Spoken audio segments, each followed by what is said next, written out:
मैं डॉक्टर पूजा भुतड़ा। नमस्कार, मैं डॉक्टर संगीता देशपांडे। हम कॉर्पोरेट ट्रेनर्स हैं और द ट्रायो कंसल्टेंट्स नाम की हमारी फर्म है जिसके तहत हम कॉर्पोरेट ट्रेनिंग्स देते हैं। सर गंगाधर राव चिटनविस ट्रस्ट द्वारा चलाए जाने वाले पार्थ प्रोजेक्ट के बिजनेस ऑपरेशंस, इसके भाग 2 में आप सभी का बहुत बहुत स्वागत है। बिजनेस ऑपरेशंस पार्ट 1, ये जो वीडियो था इसमें हमने बिजनेस किस तरह से किया जाता है, मतलब बिजनेस ऑपरेशंस का मीनिंग और उसमें क्या क्या आता है यह देखा था। उसके बाद किन तरह के बिजनेस होते हैं, उसके बाद बिजनेस ऑपरेशंस में आने वाली एक्टिविटीज़ जिसके तहत हमने प्रोसेस फोरकास्टिंग देखा था, कैपेसिटी प्लानिंग देखा था और फैसिलिटीज़ लेआउट, इसको कवर किया था। आज भाग 2 में हम इसके आगे की जो बिजनेस ऑपरेशंस में होने वाली एक्टिविटीज़ हैं उन्हें हम यहाँ चर्चा में लेंगे। तो इसमें आज हम जो चर्चा करने वाले हैं वो है manufacturing, logistics, motivation and training, जो लोग होते हैं उनका मोटिवेशन और ट्रेनिंग, डिस्ट्रीब्यूशन, मेंटेनेंस और इसके बाद कस्टमर सर्विस। तो शुरू करते हैं मैन्युफैक्चरिंग से। मैन्युफैक्चरिंग में सबसे पहले आता है शेड्यूलिंग, फिर उसके बाद इन्वेंट्रीज का मैनेजमेंट, उसके बाद आता है खरीदी करना, प्रोक्योरिंग एंड परचेजिंग, और फिर उसके बाद आता है गुणवत्ता का आश्वासन, मतलब अश्योरेंस ऑफ क्वालिटी। तो पूजा, मैन्युफैक्चरिंग में ये शेड्यूलिंग क्या होता है और इसका क्या महत्व है, ये बताएंगे। जब हम मैन्युफैक्चरिंग की बात करते हैं तो मैन्युफैक्चर करने से पहले, उत्पादन करने से पहले हमको शेड्यूल करना चाहिए according to requirement of customers, मतलब जो हमारे ग्राहक हैं उनकी रिक्वायरमेंट और डिमांड के हिसाब से हमको शेड्यूल बनाना है।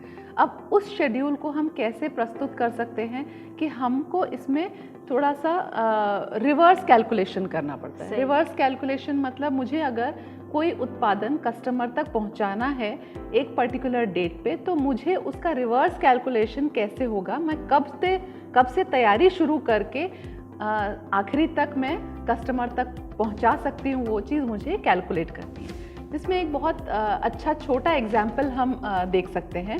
उस एग्जाम्पल में हम जैसे अगर हम टिफ़िन सर्विस की बात करते हैं तो वो टिफ़िन सर्विस में अगर हमको कस्टमर को एक दिन इडली सर्व करनी है, इडली देनी है, तो वो इडली के लिए आप ऐसा तो नहीं एक दिन पहले आप ये डिसाइड करेंगे और उसको नेक्स्ट डे टिफ़िन में इडली दे सकेंगे, ऐसा पॉसिबल नहीं, क्योंकि उसके प्रोसेस में कुछ चीज़ें ऐड है जो हमको पहले से तैयारी करनी पड़ती है। तो वो हम पहले उसकी तैयारी करके ही वो चीज़ उस दिन डिलीवर कर सकते हैं। ऐसे ही एक और एग्जांपल हम मैन्युफैक्चरिंग का लेते हैं। जब हम जैसे अगरबत्ती का मैन्युफैक्चरिंग, अगरबत्ती के उत्पादन की बात करते हैं, तो अगर आपको कोई एक ऑर्डर आया है 100 kg का एक ऑर्डर आया है, आपको एक पर्टिकुलर डेट पे उसको डिलीवर करना है, तो वो आप डिलीवर कब कर पाओगे, जब आप उस चीज़ की बैकवर्ड कैलकुलेशन करोगे कि मेरे को अगर आज ये चीज़ चाहिए तो मुझे इतना पहले उसकी तैयारी करनी पड़ेगी, उसका रॉ मटेरियल बुलाना पड़ेगा, मुझे उसको मशीनरीज इतने इंस्टॉल करने पड़ेंगे, इतने वर्कर्स लगेंगे और मुझे उसको बनाने में इतना टाइम लगेगा, फिर उसको सुखाने में, फिर उसमें सेंट डालने में और उसकी पैकेजिंग में। तो ये सब चीज़ें करना है, इसको हम बोलते हैं शेड्यूलिंग। तो शेड्यूलिंग अगर आप नहीं कर पाते हैं तो आपका मैन्युफैक्चरिंग वो कहीं ना कहीं तकलीफ दे सकता है, मतलब फ्लो में बराबर से रहे, बिल्कुल, मैन्युफैक्चरिंग में कहीं अड़चन ना आए काम करते वक्त। तो ये प्री प्लानिंग जिसको हम बोलते हैं, ये वही हो गया scheduling. Date wise, time wise हम अगर एक खाता रखें जिसको हम टाइमलाइन बोल सकते हैं, तो वो हम शेड्यूलिंग में बिल्कुल ले सकते हैं, है ना। अब शेड्यूलिंग के बाद अगर हम बात करें तो शेड्यूलिंग के बाद एक इम्पॉर्टेंट चीज़ आती है, वो है इन्वेंट्री मैनेजमेंट। बिल्कुल सही, है ना। अब जो स्टॉक आता है, अब इन्वेंट्री मैनेजमेंट की बहुत ज़्यादा ज़रूरत इसलिए भी होती है कि जब हम इन्वेंट्री बोलते हैं मतलब स्टॉक बोलते हैं, तो स्टॉक को दो उसमें कॉस्ट इन्वॉल्व है, एक प्रोक्योरिंग कॉस्ट और एक होल्डिंग कॉस्ट, मतलब उसको खरीद कर हम तक पहुंचने की कॉस्ट, जिसमें कि ट्रांसपोर्टेशन कॉस्ट वगैरह आता है, और होल्डिंग कॉस्ट मतलब कि उसको स्टोर करके हमारे पास रखने की, क्योंकि जब हम स्टोर करते हैं तो हमें वेयर हाउस की ज़रूरत पड़ती है, हमें गार्ड लगाना पड़ेगा, बहुत सारी उसमें चीज़ें आती हैं, और ट्रांसपोर्टेशन। अब ये दोनों जो है, दोनों कॉस्ट का बैलेंस होना चाहिए। तो ये बैलेंस देखते हुए और हमारा रिक्वायरमेंट, ताकि हमारा जो प्रोडक्शन है, उत्पादन है, वह बराबर तरीके से चलता रहे, उसमें कहीं रुकावट ना आए। क्योंकि अगर हमारे पास स्टॉक कम है रॉ मटेरियल का, तो क्या होगा कि स्टॉक के कमी की वजह से हमारा जो उत्पादन है वो रुक जाएगा। तो वो नहीं होना चाहिए। अगर हमने बहुत स्टॉक मंगा लिया तो बहुत दिन तक रॉ मटेरियल स्टोर्ड रहेगा, तो कॉस्ट बढ़ेगी, और दूसरा रॉ मटेरियल पुराना हो जाएगा, उसकी लाइफ कम हो जाएगी, खराब हो सकता है, क्योंकि डिपेंड करता है, अगर पेरिशेबल है तो वो जल्दी खराब होगा, तो उसकी क्वालिटी खराब होगी। तो इसीलिए हमें ये इन्वेंट्री मैनेजमेंट जो है ये बहुत ज़्यादा ज़रूरी है। दूसरा, इन्वेंट्री मैनेजमेंट इसलिए भी ज़रूरी है, जैसे कि मैंने बोला कॉस्ट। अब क्या होता है, कोई भी जब हम बिजनेस कर रहे हैं, व्यवसाय कर रहे हैं, उसमें हमारा सबसे बड़ा एम, सभी का एक उद्देश्य होता है प्रॉफिट। अब प्रॉफिट कमाने के तो दो ही तरीके हैं प्रॉफिट बढ़ाने के। एक ये कि हम उसका प्राइस बढ़ा दें प्रोडक्ट का, लेकिन जैसे ही हम प्राइस बढ़ाते हैं तो वो कस्टमर को अफेक्ट करेगा, कस्टमर को अफेक्ट करेगा तो हमारी डिमांड को अफेक्ट कर देगा, तो वो सही तरीका नहीं है। दूसरा तरीका जो हमारे हाथ में हमेशा होता है वो होता है कॉस्ट कम करना, और कॉस्ट कम करने में इन्वेंट्री मैनेजमेंट बहुत ज़्यादा उपयोगी होता है, क्योंकि जो स्टॉक हमारे पास होता है वो स्टॉक मतलब सिर्फ रॉ मटेरियल ही नहीं, फिनिश्ड गुड्स भी, अगर हमारे पास एक डिमांड आने वाली है, उस डिमांड के मुताबिक ही हम अपना फिनिश स्टॉक बना के रखें तो वो ज़्यादा अच्छा है। क्योंकि अगर हमने ज़्यादा स्टॉक पहले ही बना दिया और उतनी डिमांड नहीं है तो वो बिक्री नहीं होगी, तो वो आपको फिर से आपको स्टोरेज कॉस्ट बढ़ता है या खराब भी हो सकता है। और दूसरी बात ये कि जब आप वो बेचने जाओगे तो उसका एक्सपायरी पास में आ चुका है, तो खरीदार खरीदने के लिए तैयार नहीं रहेगा, बोलेगा ये तो एक्सपायरी वाला माल है। तो इसीलिए ये जो इन्वेंट्रीज मैनेजमेंट है ये बहुत ज़्यादा ज़रूरी है, इम्पोर्टेंट है, बहुत ही इम्पोर्टेंट है। तो ये मैन्युफैक्चरिंग का एक पार्ट हुआ। अब इन्वेंट्रीज मैनेजमेंट तो हमने कर लिया, लेकिन इसके बाद एक्चुअली परचेजिंग आता है, तो उसके बारे में आप क्या कहेंगे? मैन्युफैक्चरिंग प्रोसेस में खरीदी का बहुत ज़्यादा महत्व है कि आप जो खरीदी कर रहे हैं, जिसको हम रॉ मटेरियल को खरीदी की बात कर रहे हैं हम यहाँ पे, तो रॉ मटेरियल खरीदी के लिए आपको कुछ लोग आइडेंटिफाई करने पड़ेंगे, कुछ विक्रेता आइडेंटिफाई करने पड़ेंगे जो आपको सही क्वांटिटी में और सही टाइम पे और सही प्राइस पे माल सप्लाई कर सकें। क्योंकि आपका अगर वो क्वांटिटी और क्वालिटी अगर बराबर रहेगी आपके रॉ मटेरियल की, उतना अच्छे से आप उसको प्रोसेस में लाके और उसको फिनिश्ड गुड में कन्वर्ट कर सकते हैं। अब रॉ मटेरियल की जब हम विक्रेता की बात करते हैं तो आपको एक तो आइडेंटिफाई करने हैं कौन कौन से विक्रेता हैं जो मार्केट में हैं जो आपको रॉ मटेरियल दे सकते हैं। उसमें लोकल वेंडर्स भी हो सकते हैं, लोकल विक्रेता भी हो सकते हैं, और शहर के बाहर के विक्रेता भी हो सकते हैं। तो आपको ये चीज़ पता करनी है कि आपके लिए सबसे सही विक्रेता कौन से रहेंगे जो आपको सही क्वांटिटी में रॉ मटेरियल सप्लाई कर पाएंगे, सही टाइम पे वो डिलीवरी कर सकते हैं, वो आपको आइडेंटिफाई करना है, और आपको सही कॉस्ट में, कम से कम कॉस्ट में आपको वो रॉ मटेरियल दे सकते हैं। अब कम से कम कॉस्ट की अगर हम बात करते हैं तो हो सकता है कुछ विक्रेता हैं जो कम कॉस्ट में आपको रॉ मटेरियल दे सकते हैं, लेकिन उनके क्वालिटी जो है रॉ मटेरियल की वो उतनी सही नहीं है। तो इसको हम बोलते हैं कौन ऐसे विक्रेता हैं जो आपको बेटर प्राइस पे रॉ मटेरियल सप्लाई कर सकते हैं। फिर एक हम बोलते हैं उसको कि आपके पास मैन्युफैक्चरिंग प्रोसेस में आपको ये ध्यान में रखना है कि आपका ऐसा कौन सा लेवल है जिसके बाद जो मिनिमम लेवल आने पे आपको दूसरा ऑर्डर देना है। मतलब रीऑर्डर लेवल क्या है? रीऑर्डर लेवल मतलब एक मिनिमम क्वांटिटी आपकी आने पर, मतलब आपके पास स्टॉक में मिनिमम क्वांटिटी एक है, उसके बाद आपको रॉ मटेरियल मंगाना ज़रूरी है, अदरवाइज़ आपका वो प्रोसेस खराब हो सकता है। ठीक है, तो हमको ये चीज़ पता करनी है कि हम जब उसको ऑर्डर दें तो वो कितने समय में हमको माल पहुंचा सकता है।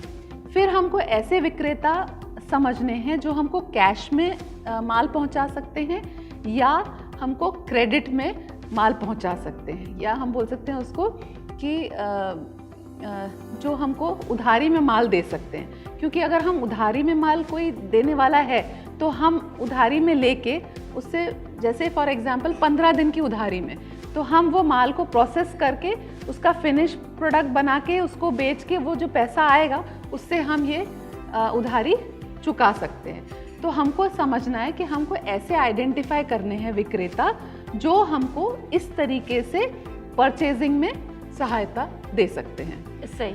अब परचेजिंग के बाद हमको एक और चीज़ जो ध्यान में रखनी चाहिए, उसको बोलते हैं हम गुणवत्ता का आश्वासन। मतलब हम जो प्रोडक्ट बना रहे हैं या सर्विस दे रहे हैं उसकी गुणवत्ता का भी ध्यान रखना है, क्वालिटी चेक जिसको हम बोलते हैं। तो उसको मैम हमको कैसे करना चाहिए प्रोसेस? ये सही कहा पूजा कि परचेजिंग तो हो गया, अब परचेजिंग तक हम पहुंच गए, लेकिन गुणवत्ता मतलब कि आपका क्वालिटी, इसका अश्योरेंस होना चाहिए। अब क्वालिटी जो हम बात करते हैं, क्वालिटी में हम बात करते हैं फाइनल प्रोडक्ट्स के क्वालिटी की। अब क्या होता है, फाइनल प्रोडक्ट का जो क्वालिटी है वो किन चीज़ों पे डिपेंड करता है, किस पर आधारित है? वो रॉ मटेरियल पर आधारित है, उसके ऊपर होने वाले प्रोसेस पर आधारित है। तो ये जो है रॉ मटेरियल जब आप लेते हो तो वो एक पर्टिकुलर क्वालिटी का होना चाहिए, एक सर्टेन क्वालिटी का। उससे खराब क्वालिटी का आप नहीं इस्तेमाल करेंगे तो आपका फाइनल प्रोडक्ट डेफिनेटली अच्छा होगा। उसके बाद आपको क्वालिटी चेक रखना पड़ेगा। क्वालिटी चेक हर लेवल पे होता है। रॉ मटेरियल परचेज लेवल पे होगा, मैन्युफैक्चरिंग लेवल पे होगा, पैकेजिंग लेवल पे होगा, डिलीवरी लेवल पे होगा। क्योंकि क्वालिटी का जो चेक रखा जाएगा, अगर हम हर एक लेवल पे क्वालिटी का चेक रखेंगे तो जो फाइनल प्रोडक्ट है उसका क्वालिटी हमें वैसा मिलेगा जैसा हमें चाहिए। अब इसके लिए एक और चीज होती है क्वालिटी मेंटेन करने के लिए, क्योंकि सिर्फ मटेरियल पर नहीं, सर्विसेज में भी क्वालिटी चाहिए कि किस तरह की सर्विसेज हम प्रोवाइड करें, वो एक सर्टेन एक लेवल का क्वालिटी चाहिए। उसके लिए हमें जो लेवल का क्वालिटी चाहिए लोगों से, तो हम उनको ट्रेन करेंगे, हम उनको डेवलप करेंगे, समय समय पर उनको उनके क्वालिटी के बारे में जानकारी लेंगे, उसका फीडबैक देंगे और वो कैसे उसको बेहतर कर सकते हैं इस बारे में उन तक जानकारी पहुंचाना, उनको नई चीज़ों के बारे में बताना और जो वो काम कर रहे हैं उसी को और बेहतर तरीके से कैसे किया जा सकता है। अब जो क्वालिटी की हम बात करें तो सर्विस में भी क्वालिटी आती है। सर्विस में क्वालिटी मतलब जब हम सर्विस प्रोवाइड कर रहे हैं उस वक्त अच्छे से अच्छा क्वालिटी दिया जाए, उसके लिए काम किस तरीके से होना चाहिए, उसका एक सिस्टम बनाना, उसके बारे में ट्रेनिंग देना, उसके बारे में लोगों को हमारे जो अब जब हम क्वालिटी की और सर्विस की बात करते हैं तो काम करने वाले जो लोग हैं, पूरा जो ऑर्गेनाइजेशन है, जो कंपनी के सभी लोग हैं, वो सभी लोगों को अगर ट्रेन किया जाए तो वो आउटपुट बहुत अच्छा मिलता है और उसमें पूरा जब भी सर्विस प्रोवाइड होगी तो वो एक उस क्वालिटी की सर्विस प्रोवाइड होगी।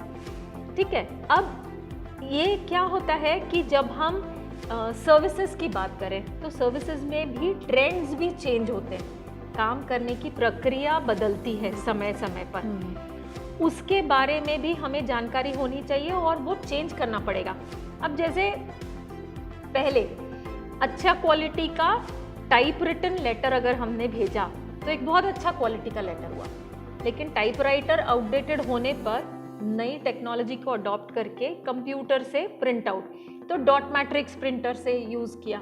अब डॉट मैट्रिक्स प्रिंटर भी आउटडेटेड हो गए तो लेज़र प्रिंटर आना चाहिए।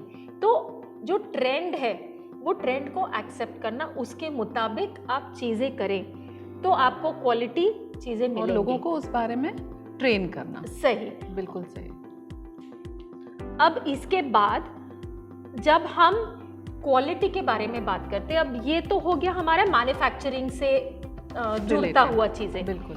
अब इसके बाद अगला आता है लॉजिस्टिक्स। अब लॉजिस्टिक्स मतलब ये हमारे बिजनेस ऑपरेशंस के लिए फिर बहुत ज़्यादा ज़रूरी है, तो आप इसके बारे में क्या बताएंगी पूजा?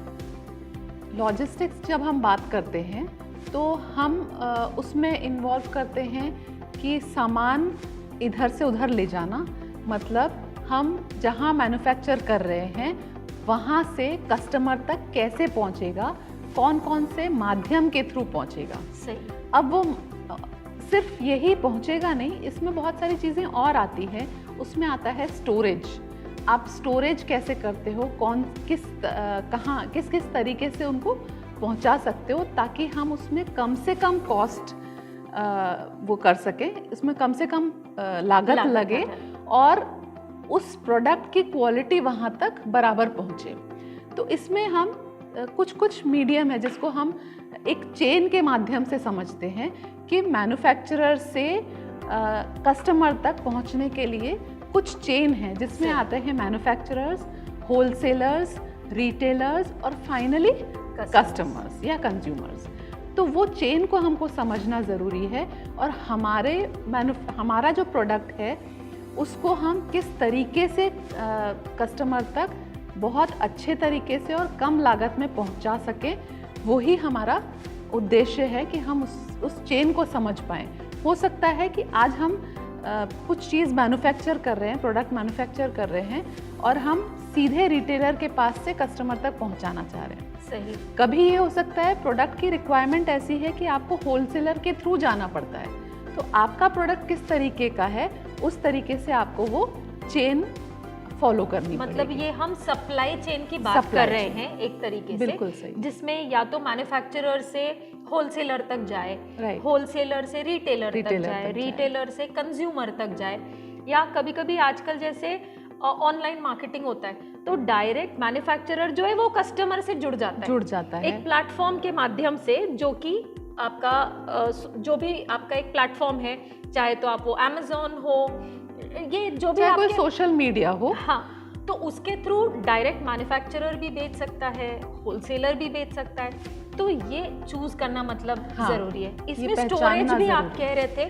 कि ये भी इम्पोर्टेंट है, क्योंकि लॉजिस्टिक्स का ये पार्ट है कि जब ये ट्रांसपोर्ट में है तो कहीं कहीं दूर दराज के इलाकों में डायरेक्ट ट्रांसपोर्ट नहीं मिल पाता है, तो कहीं स्टॉप पॉइंट्स होते हैं तो वो स्टोरेज पॉइंट्स होते हैं, या होलसेलर्स वहाँ पे या डिस्ट्रीब्यूटर्स, और फिर उनके थ्रू आगे प्रोडक्ट दिया जा सकता है। ये तो लॉजिस्टिक्स के बारे में बात हुआ। हाँ, इसके बाद एक बहुत महत्वपूर्ण एस्पेक्ट है जिसको हम बोलते हैं मोटिवेटिंग और ट्रेनिंग पीपल।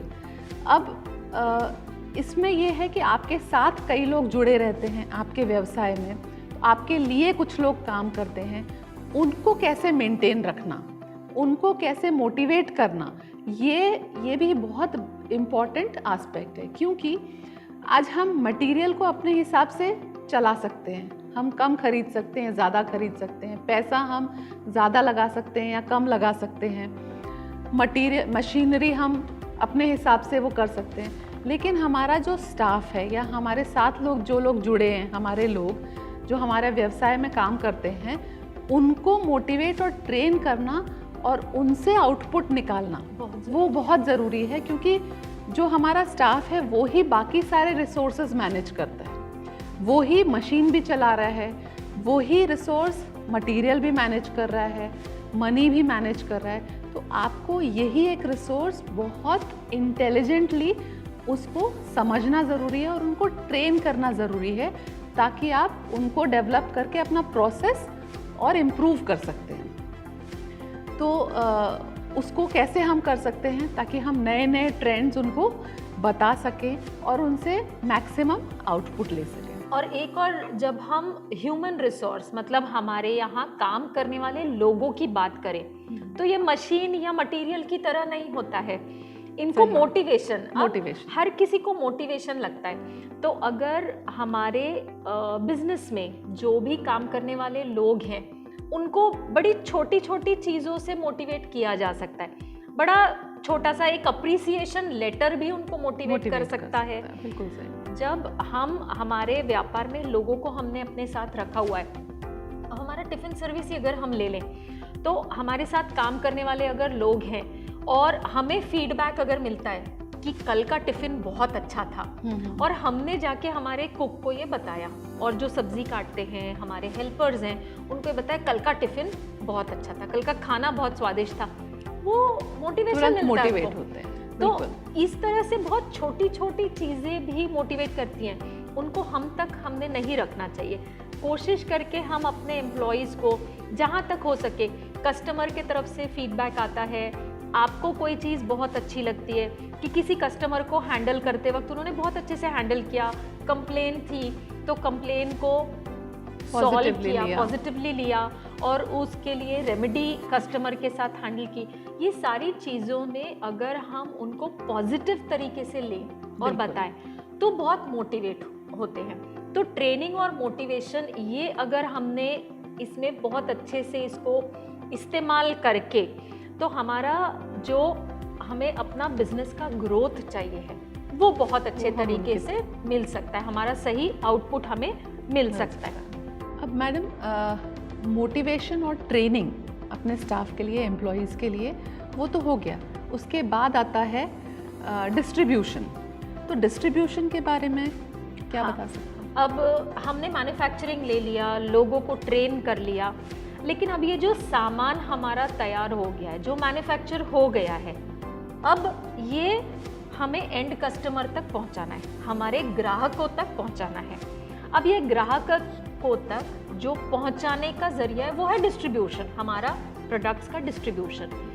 अब हमने पहले ही देख लिया कि डिस्ट्रीब्यूशन चैनल्स जो हैं, बहुत सारे अलग अलग डिस्ट्रीब्यूशन चैनल्स हैं।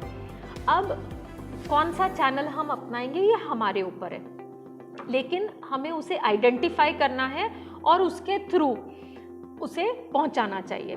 अब सबसे इम्पॉर्टेंट इसमें क्या होता है कि डिस्ट्रीब्यूशन का बहुत महत्व इसलिए है कि हमने सामान बहुत अच्छा बनाया, क्वालिटी बहुत अच्छी है, समय पर बना लिया, लेकिन अगर हम इसको सही तरीके से कस्टमर तक नहीं पहुंचा सके, सपोज कैंडल बनाने का काम है या कोई जिसमें कांच के इसमें आप कैंडल बनाते हैं और वो आप भेजते हैं, आपने बहुत सुंदर कैंडल बनाई, समय पर बनाई, लेकिन वो पहुंचते पहुंचते वो जिस ग्लास के अंदर वो कैंडल थी वो क्रैक हो गया, तो बड़ा प्रॉब्लम है।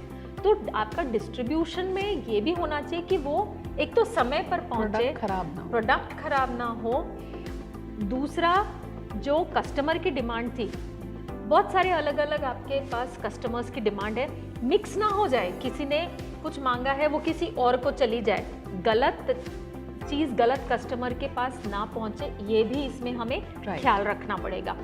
ठीक है, समय पर मिलना ज़रूरी है।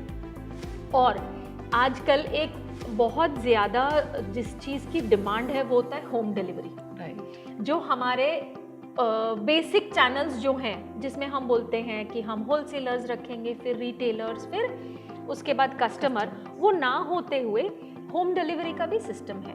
तो होम डिलीवरी जैसे कि हमने टिफ़िन सर्विस लिया था, अब टिफ़िन सर्विस में होम डिलीवरी है। तो होम डिलीवरी में अगर आपको टिफ़िन जो है 2 बजे पहुंचना है और अगर आप टिफ़िन 3 बजे आपका पहुंचता है तो उसका महत्व ख़त्म हो जाता है, आपको वापस से ऑर्डर नहीं मिलेगा। और अगर आपका सिस्टम, आपको बैकअप रखना पड़ेगा, अगर कभी हो जाता है कि आपका डिलीवरी वाला जो बंदा है वो नहीं आता है तो आप क्या करें, ये सारी चीज़ें आपके डिस्ट्रीब्यूशन में आएगी ताकि इसमें डिस्ट्रीब्यूशन में कोई भी रुकावट ना आए। ठीक है ना। अब ये डिस्ट्रीब्यूशन जब हो जाता है उसके बाद एक बहुत इम्पॉर्टेंट पार्ट आता है, वो है मेंटेनेंस का, है ना, सारा जो सामान है उसका रख रखाव। इसके बारे में आप क्या कहेंगे? देखिए, अगर हमको अपनी चीज़ें सही तरीके से चलानी है तो उनकी देखभाल भी करनी ज़रूरी है। अब वो क्या चीज़ें हैं जिनकी हमको देखभाल या रख रखाव करना है, तो उनमें हो सकता है हमारे मशीनरीज, हमारे मटेरियल, हमारा प्रीमाइसेस जहां हम काम कर रहे हैं, मैन्युफैक्चर कर रहे हैं, तो ये सारी चीज़ों की देखभाल, रख रखाव बहुत ज़रूरी है। तो इसके लिए आप एक रेगुलर शेड्यूल बना सकते हैं कि मुझे ये टाइम पे इन चीज़ों का इस तरीके से मेंटेनेंस चाहिए, क्योंकि आप मशीनरीज पे काम कर रहे हैं लेकिन आपने कभी उसका मेंटेनेंस किया ही नहीं, उनको कभी ठीक कराया ही नहीं, उनको कभी रिपेयरिंग कराया ही नहीं, और वो जब आपको ऑर्डर बड़ा मिला है उस टाइम वो ख़राब होने की कंडीशन में है, तो आपके लिए बहुत डिफ़िकल्ट हो जाएगा। तो ये आपका बहुत ज़रूरी काम है कि आप उसका मेंटेनेंस रखें, उसका रख रखाव रखें। आजकल जैसे ट्रेंड में है कि एनुअल मेंटेनेंस कॉन्ट्रैक्ट्स होते हैं जो कंपनी के थ्रू किए जाते हैं, क्योंकि जो लोग एक्सपर्ट्स रहते हैं, जो कंपनी एक्सपर्ट्स हैं, वो लोग आके आपकी मशीनरीज़ का, आपकी व्हीकल्स का जो यूज़ होते हैं आपके बिजनेस में, उनका मेंटेनेंस वो लोग करते हैं, ताकि उनको बराबर तरीके से रख रखाव करके आप उनको मेंटेन कर सकें, ताकि आपको कभी भी अपने स्मूथ बिजनेस ऑपरेशन में तकलीफ ना आए। तो ये बहुत ज़रूरी एस्पेक्ट है जब हम बिजनेस ऑपरेशंस के बारे में बात करते हैं। तो पूजा, आज हमने बिजनेस ऑपरेशंस भाग 2, इसमें हमने हमारे जो एक्टिविटीज़ है जैसे कि manufacturing, logistics, motivation and training of people, distribution, maintenance, ये सारी चीज़ें आज हमने डिस्कस की। तो हमारा पार्ट 1 और पार्ट 2 मिलाकर हमने बिजनेस ऑपरेशंस क्या होता है, इसे किस तरह किया जाता है और इसके क्या बेनिफिट्स है, इसके बारे में हमने आज बात की। अगर आपको हमारा वीडियो पसंद आया हो तो उसे लाइक और शेयर करना ना भूलें। उसमें आपको कोई कमेंट्स लिखने हैं तो बिल्कुल कमेंट बॉक्स में आप लिखिए। आपके कोई प्रश्न हैं तो उनको कमेंट बॉक्स में लिखिए, हम उसका जवाब ज़रूर देंगे। पाथ प्रोजेक्ट के हमारे चैनल को ज़रूर सब्सक्राइब कीजिए, ताकि हम ऐसे ही एजुकेशनल वीडियोस आप तक पहुंचा सकें। धन्यवाद।